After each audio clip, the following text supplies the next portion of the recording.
ദിലീപ് നായകനാകുന്ന പുതിയ ചിത്രമാണ് തങ്കമണി. തങ്കമണിയുടെ ടൈറ്റിൽ പ്രൊമോഷൻ പോസ്റ്റർ എത്തിയതോടെ തന്നെ തങ്കമണി സംഭവം വീണ്ടും ചർച്ചയാവുകയാണ്. 80കളിൽ ഇടുക്കിയിലെ ഒരു ഗ്രാമത്തിൽ ബസ് റൂട്ടിനെ ചൊല്ലിയുണ്ടായ തർക്കമാണ് പിന്നീട് കേരളത്തിൽ വലിയ കോളിളക്കം സൃഷ്ടിച്ച തങ്കമണി സംഭവമായി മാറിയത്. കേരളത്തിലെ പോലീസ് ക്രൂരതകളുടെ ഏറ്റവും വലിയ ഉദാഹരണമായി ഇപ്പോഴും തങ്കമണി സംഭവത്തെ പലരും ചൂണ്ടിക്കാണിക്കാറുണ്ട്. എന്താണ് തങ്കമണി സംഭവം? 1986 ഒക്ടോബർ 21 സംഭവങ്ങളുടെ തുടക്കം. കാമാക്ഷി പഞ്ചായത്തിലെ തങ്കമണി ഗ്രാമത്തിൽ ഒരു ബസിന്റെ റൂട്ട് സർവീസുമായി ബന്ധപ്പെട്ട് വിദ്യാർത്ഥികളും ബസ് ജീവനക്കാരും തമ്മിലുണ്ടായ തർക്കങ്ങളാണ് പ്രശ്നങ്ങൾക്ക് കാരണം. കട്ടപ്പന തങ്കമണി റൂട്ടിൽ പാറമടയിൽ നിന്നും തങ്കമണി വരെയുള്ള റോഡ് ഗതാഗത യോഗ്യമല്ലായിരുന്നു. അതിനാൽ കട്ടപ്പനയിൽ നിന്നും തങ്കമണിയിലേക്ക് ബസ് സർവീസ് നടത്തുന്ന മിക്ക ബസ്സുകളും പാറമട കഴിയുമ്പോൾ ആളുകളെ അവിടെ ഇറക്കി വിടുകയായിരുന്നു പതിവ്. എന്നാൽ തങ്കമണി വരെയുള്ള പണവും ഈടാക്കുമായിരുന്നു. ഇതിൽ നാട്ടുകാർക്കിടയിൽ അമർഷമുണ്ടായിരുന്നു, പ്രത്യേകിച്ചും സ്ഥിരമായി ബസ്സിൽ യാത്ര ചെയ്യുന്ന കോളേജ് വിദ്യാർത്ഥികൾക്ക്. ഒരിക്കൽ പതിവ് പോലെ തങ്കമണി റൂട്ടിൽ ഓടിക്കൊണ്ടിരുന്ന എലൈറ്റ് എന്ന ബസ്സിലെ ജീവനക്കാർ യാത്രക്കാരെ പാറമടയിൽ ഇറക്കി വിട്ടു. അപ്പോൾ ഒരു കോളേജ് വിദ്യാർത്ഥി അതിനെ ചോദ്യം ചെയ്തു. അതിനെ തുടർന്ന് വാക്ക് തർക്കമുണ്ടായി. ബസ് ജീവനക്കാർ വിദ്യാർത്ഥിയെ മർദ്ദിച്ച് ബസ്സിൽ നിന്നും പുറത്താക്കി. വിവരമറിഞ്ഞ പ്രദേശവാസികൾ, നാട്ടുകാർ അടുത്ത ദിവസം ബസ് തടയുകയും ബലം പ്രയോഗിച്ച് തങ്കമണിയിലേക്ക് കൊണ്ടുപോവുകയും ചെയ്തു. വിദ്യാർത്ഥിയെ ആക്രമിച്ച ബസ് ജീവനക്കാർ മാപ്പ് പറയാതെ ബസ് തിരികെ കൊണ്ടുപോകാൻ കഴിയില്ലെന്ന് നാട്ടുകാർ നിലപാടെടുത്തു. തങ്കമണിയിൽ തന്നെ അങ്ങ് സംഘടിക്കുകയും ചെയ്തു.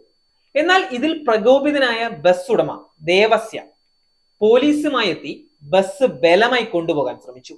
ഇത് പോലീസും നാട്ടുകാരും തമ്മിലുള്ള സംഘർഷങ്ങൾക്ക് കാരണമായി. പോലീസ് നാട്ടുകാർക്ക് നേരെ ലാത്തി വീശി. ജനങ്ങൾ തിരിച്ച് പോലീസിന് നേരെ കല്ലെറിഞ്ഞു. ഇത് പോലീസുകാരെ കൂടുതൽ പ്രകോപിതരാക്കി. പഞ്ചായത്ത് പ്രസിഡന്റ് മാത്യു മത്തായി, തങ്കമണി സീറോ മലബാർ സഭാ വികാരി ഫാദർ ജോസ് കോട്ടൂരും അന്ന് പീരുമേട് സർക്കിൾ ഇൻസ്പെക്ടറായിരുന്ന IC തമ്പാനുമായി ചർച്ച നടത്തി. പ്രശ്നം രമ്യമായി പരിഹരിക്കണം ആവശ്യപ്പെട്ടെങ്കിലും തമ്പാൻ വഴങ്ങിയില്ല.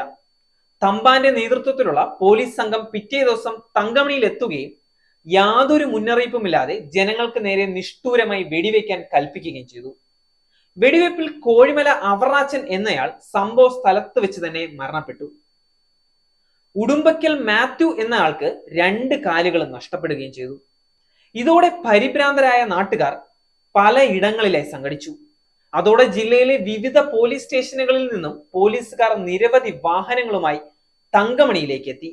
സർവ്വസന്നാഹങ്ങളുമായി എത്തിയ പോലീസുകാർ കണ്ണിൽ കണ്ടവരെല്ലാം ക്രൂരമായി മർദ്ദിക്കുകയും അറസ്റ്റ് ചെയ്ത് കട്ടപ്പന പോലീസ് സ്റ്റേഷനിലേക്ക് കൊണ്ടുപോവുകയും ചെയ്തു. പോലീസുകാർ വിവിധ സംഘങ്ങളായി തിരിഞ്ഞ് വിവിധ പ്രദേശങ്ങളിലെ വീടുകളിൽ കയറി ഇറങ്ങി വാതിലുകൾ ചവിട്ടി തുറന്നു. പോലീസിന്റെ തേർവാഴ്ചയിൽ ഭയന്ന പ്രദേശത്തെ പുരുഷന്മാർ കൃഷിയിടങ്ങളിൽ മറ്റും ഒളിച്ചു താമസിച്ചു. ഈ സമയത്ത് വീടുകളിൽ കയറിയ പോലീസുകാർ സ്ത്രീകളും കുട്ടികളും മാത്രമുള്ളപ്പോൾ അവരെ കൂട്ട ബലാത്സംഗത്തിന് ഇരകളാക്കി എന്നായിരുന്നു പിന്നീട് പുറത്തു വന്ന വാർത്തകൾ. പോലീസ് കസ്റ്റഡിയിൽ എടുത്ത് കട്ടപ്പനയിലേക്ക് കൊണ്ടുപോയ പുരുഷന്മാരും അതിക്രൂരമായ 3-ാം മുറ അടക്കമുള്ള മർദ്ദനങ്ങൾക്ക് ഇരയായിരുന്നു. തങ്കമണി വെടിവെപ്പ്, തങ്കമണി കൂട്ടബലാത്സംഗം എന്നൊക്കെയാണ് സംഭവം പിന്നീട് അറിയപ്പെട്ടത്. എലൈറ്റ് ബസിന്റെ ഉടമയായിരുന്ന എലൈറ്റ് ദേവസ്യ സാമ്പത്തികമായി പിന്നീട് തകർന്നതിനെ തുടർന്ന് കുമളി പൊതുമരാമത്ത് റെസ്റ്റ് ഹൗസിൽ താൽക്കാലിക ജീവനക്കാരനായി ജോലി നോക്കി. ഈ കാലയളവിൽ സൂര്യനെല്ലി പീഡന കേസിൽ ദേവസ്യ മുഖ്യ പ്രതിയുമായി. നേരിന്റെ വാർത്തകൾ നിങ്ങളുടെ വിരൽത്തുമ്പിൽ എത്താനായി സാക് ന്യൂസ് ചാനൽ സബ്സ്ക്രൈബ് ചെയ്തും ഷെയർ ചെയ്തും ഒരു ശരിയായ മാധ്യമ നിലപാടിന് പങ്കെടുക്കാൻ ഞങ്ങൾ നിങ്ങളെ ക്ഷണിക്കുന്നു.